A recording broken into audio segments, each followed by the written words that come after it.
I mean, we all know and we talk about frequently the importance of the campus appearance for recruitment and retention and experience. And we recognize how important that is, and we take a lot of pride in the things that we do. Hello, Jackrabbits Nation. My name is Heidi Bushong, and this is the Yellow and Blue Podcast. Today, we stepped outside of the studio, and we are in historic, beautiful Lincoln Hall. On the show with me today is Dave Law. He is the Director of Project Management and Engineering for Facilities and Services at SDSU. We're going to talk about recent building projects on campus like Lincoln Hall, recently renovated. And we're going to dive into a little bit of history of these buildings and see what it truly takes to operate South Dakota State University. Thank you so much for being with me here today, Dave. Yeah, I'm glad to be here. Thank you for having me.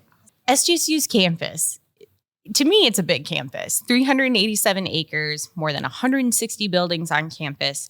What does it really take to keep campus running? As we like to say over in marketing, it's like a city within a city.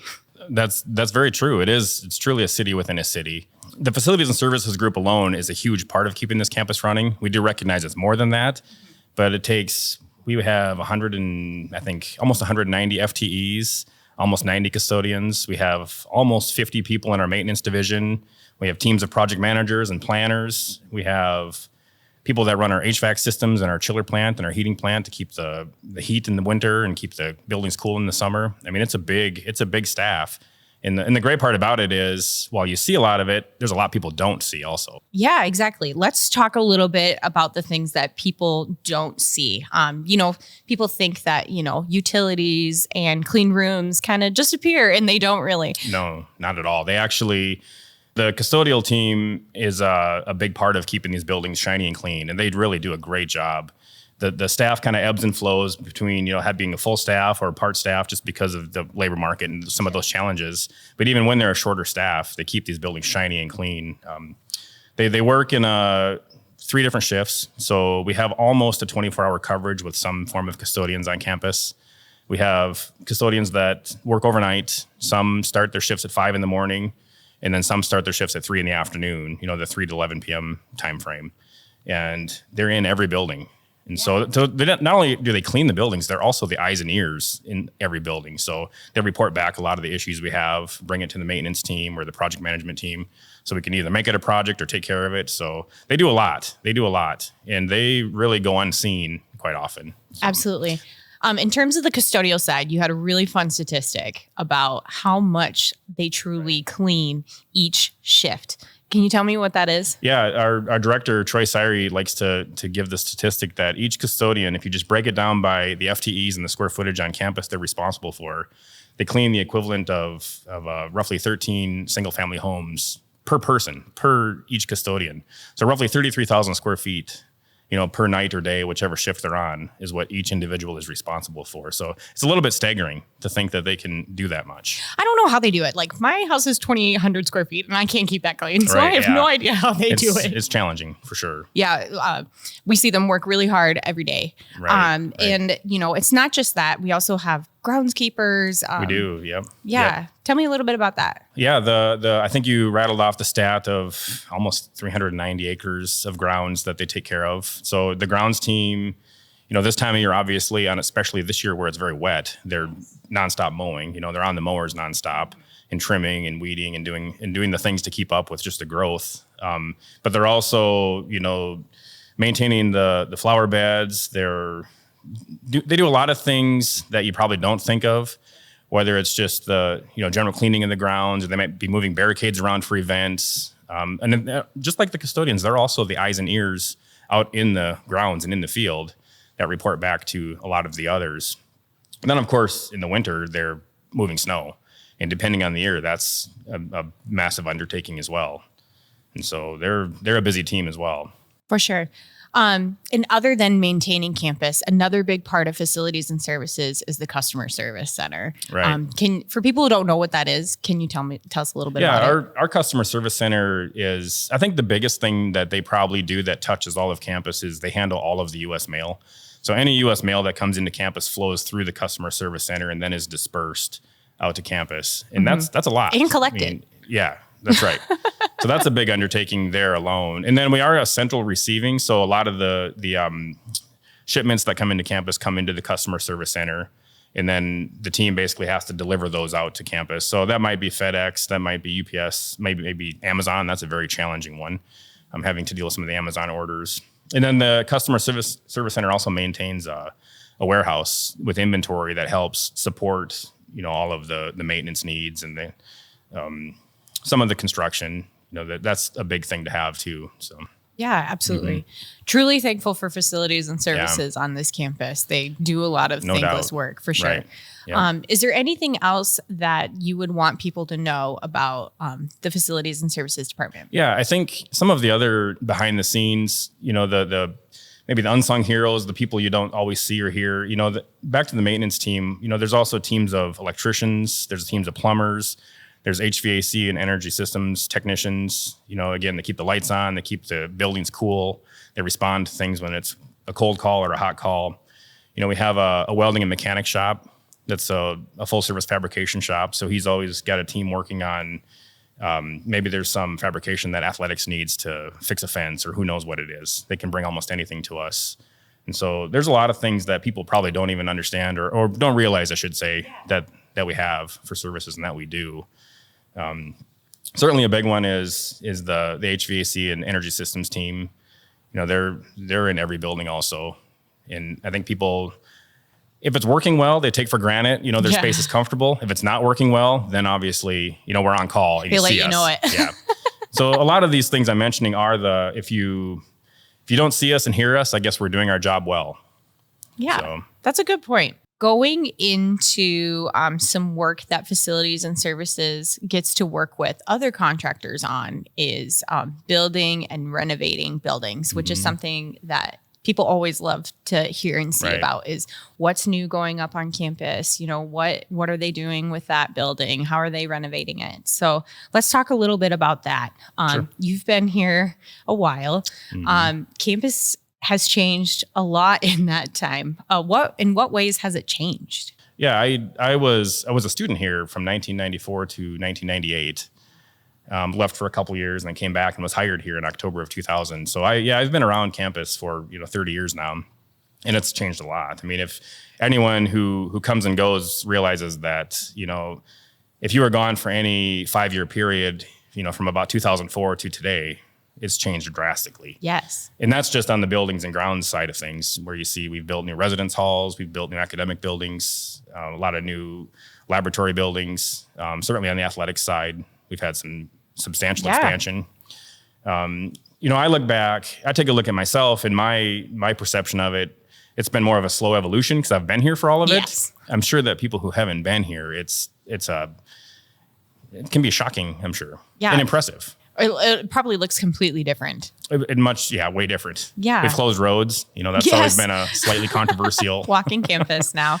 Right. Yeah. Yeah. So let's talk about some new buildings a little bit. Since 2010, there have been approximately 30 new buildings built on campus. And, it's a pretty good variety, too, to be honest. You have academic buildings, residence halls, you have athletic facilities, agriculture buildings. Tell me a little bit about some of those newer buildings. I kind of have a few on the list here, like Oscar Larson Performing Arts Center Edition, Southeast University Neighborhood, American Indian Student Center, ADRDL Edition, Raven Precision Agriculture Center, and then one of the newest ones, the Frank J. Kurtenbach Family Wrestling Center. Right. So that right there is 7 new buildings or additions in the last 5 years. Yeah. We've gone through some cycles of some very busy capital project, busy capital project cycles where we've had, I have a team of basically 7 people, 6 project managers and an interior designer. And there's been cycles where each individual on my staff, and there's others that do this too, have had, probably 2 big projects on their list along with all the other small ones. So it's been nonstop. And if you go back to 2010 roughly, which is I think what you referenced as the example, you could even throw in like the Avera Science Building. Yeah, we opened that in 2010. And at the time, that was one of the biggest, at least by cost, one of the biggest buildings in South Dakota, the whole state. And it was interesting because I was the PM on that, and we built it on the old historic original part of campus, College on the Hill. We kind of built it on the hill. Yeah. And we found a lot of interesting things as we were digging the excavation for the foundations and building that one. So, but yeah, you're right. You listed a lot of them that are more recent to people, but going back that far, the Chiquin AME building is in there, even the Wellness Center expansion. I mean, there's a lot of them that we have done since then. So many buildings that are very integral to student experience today. Like so many residence halls. Right. Yeah. The residence hall, I think we built a lot of the original residence halls, original in my mind, I guess. The Young, Benoist, Brown Hall, Matthews Hall were, late 60s up to mid 70s vintage buildings. And that was really all we had up until 2003 when we built Caldwell. Yeah. And then after that, we had the expansion of Jackrabbit Grove, Jackrabbit Village in, I think, 2009 and 2012. And so I think the total is now we built 8 in that time frame, new residence halls, and the apartment you referenced, the Southeast apartments. Yes. Yeah, the student experience on the southeast corner of campus has changed drastically. Absolutely. Being able to do all of those things, what do you think that says about our university? Oh, it's unbelievable. I mean, me and my team and the facilities team in general is really just the group that delivers the projects and helps, get the planning done, the building done, the opening of them and running the buildings. But, all of the other work from everybody else to raise the money, to, make these projects become reality. It's just, there's so many amazing people that have been a part of all that. So, I mean, it's probably been said many times by a lot of people, but it's just incredible what the university has done, in the last 10 to 15 years.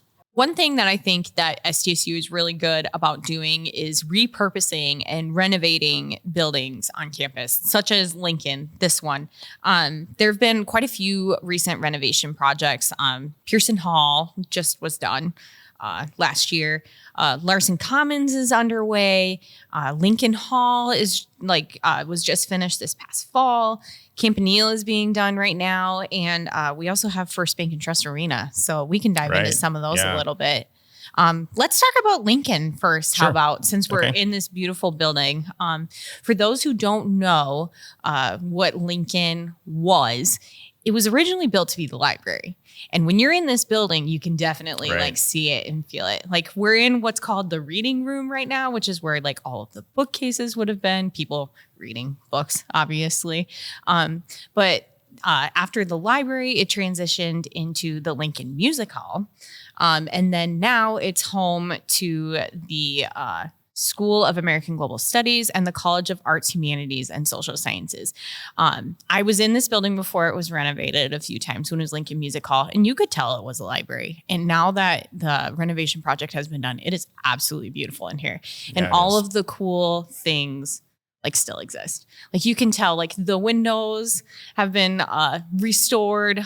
There's a lot of original molding. The old circulation desk is still here. That thing is nearly 100 years old. And it was important during the design that they did maintain that. That's why this room became what it did as the old reading room. Because, you can talk about programming it into some other type of space, but that would not really be, it's much better to bring it back to what we see here today and make it what it feels like, the old reading room again. An interesting story about this is the skylights were actually opened up as real skylights above us. They actually were closed off for a while and just lights up there, but now they opened them back up and made them into true skylights again. So all natural light. All natural light, yeah. That's awesome. Well, and this is a true gem of a building. I tell people, if they come into this building, they won't know that they're on South Dakota State University campus because it feels so much older than some of our buildings and just the aesthetics. It does, right? Yeah, it's beautiful. And the way it frames the green, it's just really a neat setting. Yes, so many columns. So if you're an alum and you remember this being the library, you have to come back because so many things are the same but different. Right, absolutely. Yep. And if you're a student, this place is awesome because, there's a ton of faculty offices here, making it super accessible to speak with your faculty. But there's a ton of study space in here. There's classrooms, all kinds of good stuff. Yeah, it is. It's a modern building now with all of the old characteristics that made it so interesting. So Absolutely. So let's talk about like facilities and services role with a project such as this, because we like for a lot of our building projects, we contract someone to complete the work and then we work with them from the university side. So tell me how that works. We would need a whole series of podcasts to really tell you how that works, because it's very long and convoluted, especially as a state entity. But ultimately, in the kind of big picture, the 50,000 foot view of that is a project has somewhere along the line, there's some conception for the project, a need, and then a budget, and it's conceived somewhere, when it hit, by the time it hits our area and we get taking off with it. But yeah, you're right. Then you basically go through all the steps of getting a design team on board, the early planning, working with the facilities folks, the stakeholders, and programming the space. You go through the design process to the point of, then you get to hire the contractor either through a bidding process or a selection process. And then you essentially just go to work. And I mean, that is really the Reader's Digest version of it all, because it doesn't do justice to what really goes on. But yeah, all of those things in a project like this are contracted out, where we assign, a project manager and then have some planners in the office that help get through those steps as well. All the way through to, even where we're at today, we're about a year into using this building. But there's still a lot of active work by our staff, just loose ends, taking care of some warranty issues and some of those kinds of things. So it's a very, very long and complex process. This one in particular had a phase one that did some work inside and then did all of the utility work outside as well. And so we had to dig new chilled water lines in to get down to the building. And so we did a lot of things, even leading up to the major project on this one. So it's been about a 3-year process, to do all of it. Not to mention like having to like raise the funds for the building too. Yeah. And that's a big part of these things too. Yeah, raising the funds. That is somebody else's world to do, but that is a big part of all of our success and all of our building. Oh yeah, absolutely. Anything else you want to add about Lincoln Hall? It is an example of, repurposing and rebuilding and renovating an existing building, which we certainly have a good track record of. I mean, Harding Hall is another great example of that. A building a lot of people looked at as an old building, maybe not worth investing in. If you walk through that one now and see what we did, it's incredible in there too. So yeah, it's a great example of that, which we try to do when we can. Absolutely. So if you're going to come to visit Lincoln Hall and you're worried you might not be in the right place, if you walk through the door and see the statue of Abraham Lincoln, you're in the right Still place. Still there. It is still there for people who are wondering. One project a ton of people are curious about is the renovation of the Coughlin Campanile. Yeah, that's high profile, right? I mean, everyone's curious about that. High profile, literally. High profile, literally. Yep. Yeah. So for those that are in the area and see what's going on there, obviously the full hydro scaffolding is in place now as we speak. The upper scaffolding, which is built on top of that, is I think fully erected now as well. So we have basically scaffolding for the workers to get all the way up to the top dome on the Campanile. The scope of work, I mean, at the end of the day, the scope isn't super interesting. Really, the main thing that we're working on is the restoration. Yes. So it's retuck pointing all the masonry, which is important. There's a lot of restoration of the limestone in the stone all the way around from the top and the bottom, everywhere you see it. And then painting and refinishing, all the metal components. So the windows, the railings, and some of those things. They're at the point now where the scaffolding just got done. So they're really just getting started on the work. And it's going to go into, early October to get fully complete. Because I know you had mentioned this before in conversation. They work from the very top down. A lot of people ask about the hydro scaffolding specifically. So one thing they do is they anchor their way up. As they're going up, they anchor that into the masonry. They take some bricks out and actually anchor it into the structure. And so you can see that when you're out there, how it anchors in. And then as they come down, they work their way down and then pull those out, restore that brick, and keep working their way down, down, down. So yeah, it's a top-down process. Yes. And for people who don't know what the Campanile is, in theory, it's a music tower. We're working on that component, but it's made of Bedford limestone and brick, and it's about 165 feet tall.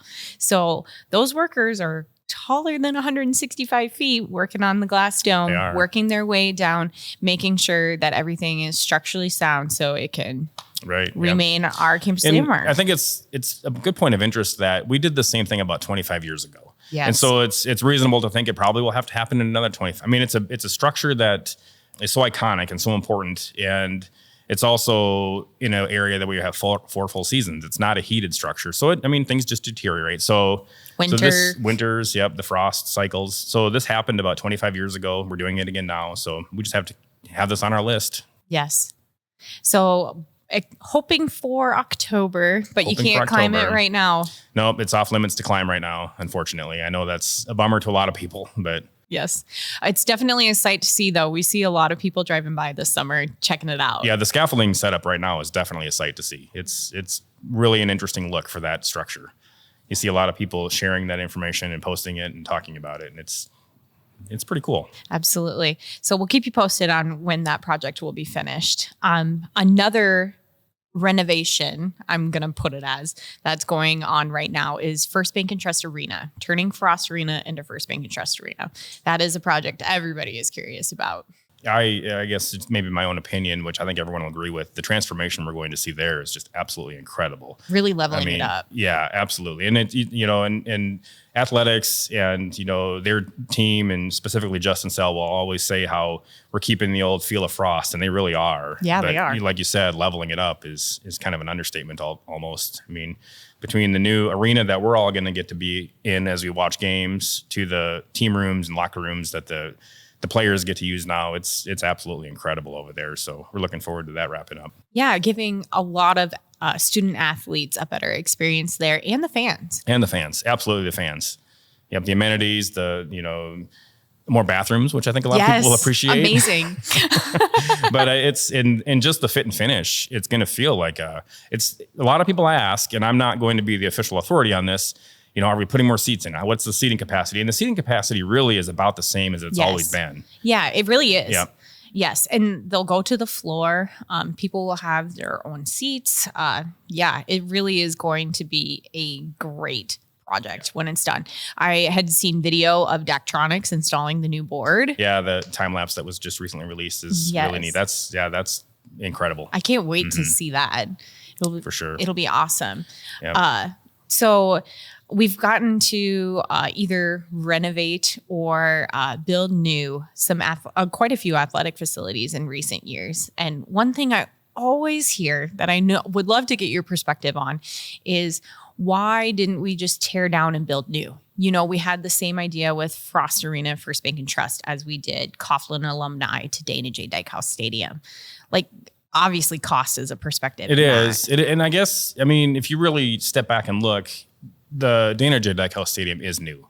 We preserve some of the components from Coughlin because that's important to do, and athletics has some of that on display. But really, every square foot of that venue is brand new. The 50-yard line is still the 50-yard line it's always been. Yeah. But at the same time, everything around that is brand new. It was phased, so the old remained in place as we built around it, but that's all new. And then the First Bank and Trust Arena, I think the biggest thing is probably that cost would be so significant, but also, there's a perfectly serviceable facility there right now that, they were able to design and program into what it's going to be. And so I think that even if you had the money to do new, it might have been a real tough evaluation because it's going to turn out really nice. Absolutely. And we've seen it time and time again here on campus where it's really amazing what construction companies can do. We can take buildings down to brick shells and make something glorious and new out of it while spending less money. That's right. Yeah. It is. Yes. I've been doing this a long time, and sometimes it does still surprise me the things that can be accomplished while doing that. So, I love to hear that. Excited to see what's to come. If you don't mind, I'd like to start to get into the history section of things, start talking about some of these buildings. So what we're going to do is I'm going to ask you a true or false question and kind of test your knowledge. Dave already said he's not a historian. I don't consider myself a campus historian. So please forgive him. Yeah. But I kind of did come up with some complicated questions, and you might just learn something new here. So I have 6 of them. Okay. The first one I know you're going to know the answer to. True or false? There is a tunnel system on campus. That is true. Yeah, that is true. There's a tunnel system that runs all of our STEAM It's not the kind of tunnels people think. It's not the kind of tunnels where we can just walk from building to building in them. You can. I mean, in some cases, you can walk from building to building. Not recommended. It's not recommended, and it's not open to the public. Right? Yeah. Facilities and services is not hiding tunnels for you to walk through. No, we are not. We are not. But they're there, and they actually do serve a good purpose to make sure that we can get the pipes to the buildings to keep the heat on, and in some cases, the cooling systems. A lot of the fiber optics and some other things that we run through there. And right. Yeah, because they're primarily steam tunnels. That's what we should call them, steam tunnels. That's really what they are. Yes, exactly. Okay, ready for the next one? Sure. True or false? West Hall was once a hospital. True. It was once a hospital. It was once a hospital, and there are some components downstairs that still resemble, some of the old. Don't tell me that. Yeah, I mean, it was a hospital. I mean, if you walk in the front door today, obviously you would never really know that because it's mostly just an academic and office building. But it was the Brookings Hospital in its original construction. So exactly. So fun fact about that. Built in 1907, from 1907 to 1964, it served as the Brookings Hospital. Purchased in 1969 to become a residence hall before Benoist and Young halls were finished. They needed extra housing. Back when a lot of the housing was actually on that side with Dakota, Winona, and a couple of other dorms that are no longer there. So, okay, next one. True or false? The old horticulture building, which is where information technology is the oldest building on campus. False. It's not technically the oldest building on campus. It's pretty old. It's close. It's very close to the oldest. It's built in 1901. Yeah, but the oldest standing structure on campus is actually Woodbine Cottage. Correct. The former president's home. Good job. That was built in 1887 by actually, weirdly enough, a president. And then he sold it to the university where it became temporarily a women's dormitory, what they called them back then, and a music hall. And then later on, I didn't know. Yeah, later on, it became the president's home for many years until the more modern one was built here in recent history. That's right. So fun stuff. I'm proud of you. Look at this. The fourth one, true or false? The Campanile has chimes in it. Well, define chimes, right? I mean, there's not bells up there. This is not how this goes, Dave. It's true or false. Okay, I would say, let's just say false. Correct. Okay. False. So many people know that Campanile was originally built with chimes in it, or carillons. That's how it made music, right? In 1995, July 1995, it was replaced with a loudspeaker. And that'll be replaced again. As part of this renovation? As part of I mean, it's not the same team doing that, the restoration that's going to replace the carillon, but it is going to be replaced. So when the Campanile is fully done, it'll have a full restoration and a new carillon. Wow. So once upon a time, there was I don't know if it was a wire or a keyboard or something in this building in Lincoln Hall to make that play. Yeah, there was, I think, a computer or something that you could program the various songs that it would play. Right. Unreal. Yeah. Well, I can't wait to hear it again. It's been a while. It's coming. I think a lot of people are anticipating that. So I'll be rejoicing the day that happens. Okay. This next one might be a little bit of a touchy one, kind of subjective. True or false? Facilities workers have said they have seen ghosts or spirits on campus. The fact that they have said they have seen them is true because I have been told that.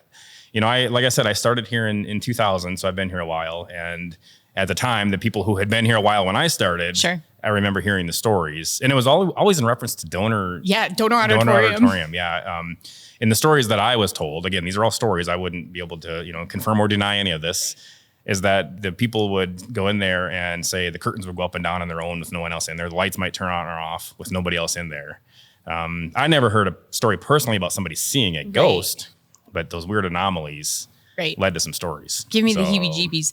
If you ask some older theater personnel on campus or theater alumni, they probably will give you their 2 cents about that. You're right. The theater department will probably have more stories. That's right. Exactly.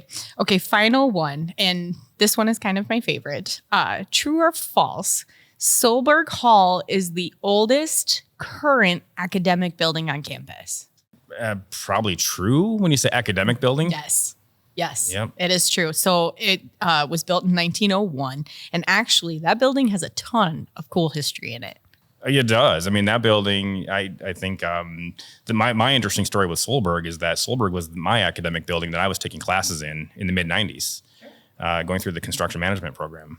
And so then when I got to work here, about a year and a half or so into my employment here, the project started to rebuild it. Good. And that building was essentially completely gutted in the middle and taken out. So the original walls, 4 walls stood, but everything else in the inside was built brand new. You know, this was 20 years ago now, but it was built brand new at the time, and it is what it is today. So you can see a project truly come full circle. Yeah, absolutely. Yep.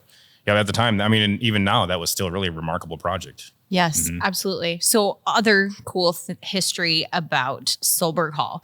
It's named after, I'm going to probably say this wrong, Halvor Christian Solberg, and he brought mechanical engineering to SDSU. But he apparently was the first person in Brookings to drive a car. Oh, wow. In 1904. That's interesting. It's very interesting. He helped design Highway 14, which runs through Brookings, from Winona, Minnesota to the Black Hills. You know, Highway 14 kind of ends out like Sturgis area type of thing. Well, 14A, I guess it keeps going. But yeah, he helped design that. And another interesting fact, Stephen F. Briggs, he built the single cylinder internal combustion gasoline engine here, which would become household name Briggs and Stratton engine. That one I did know. The first one I didn't. Yeah. Apparently it was like in one of the lower levels is where he came up with the first model. And then when he left, you know, they formed Briggs and Stratton. So I know I have a Briggs and Stratton engine in my lawnmower. You might just have something in your house too. Yep. Well, if you liked the information, the true and false statistics and fun facts we had here, you can find that on our website about your favorite campus buildings under our buildings information pages, campus tour pages on our website, sdstate.edu. The Facilities and Services Department works so hard to make sure that campus is inviting, clean, looks good, and keeps progressing. When people come to campus, what do you hope their impression is of the campus? From our standpoint, certainly, you know, we want the aesthetics to be, you know, their first impression to be very good when they just look around and see if we want it to be clean. We want it to be well kept, you know, lawns mowed, fresh paint on things when they see it. You name it. We just want that first impression for the aesthetics of the campus to be top notch, so to speak. I mean, we all know and we talk about frequently the importance of the campus appearance for recruitment and retention and experience. And we recognize how important that is. And we take a lot of pride in the things that we do. I say this knowing full well that I have projects ongoing right now where we're digging campus up all over, but that's just part of progress. You know, we have to keep that going to keep progress going. But yeah, I mean, we just want people to really appreciate what they see, and it makes them take more pride in being an alum or having some connection to the university as well. So absolutely, it's very important. Always moving forward. Always moving forward. That's right. That's a great way to end. Thanks for being here today, Dave. Thanks for having me.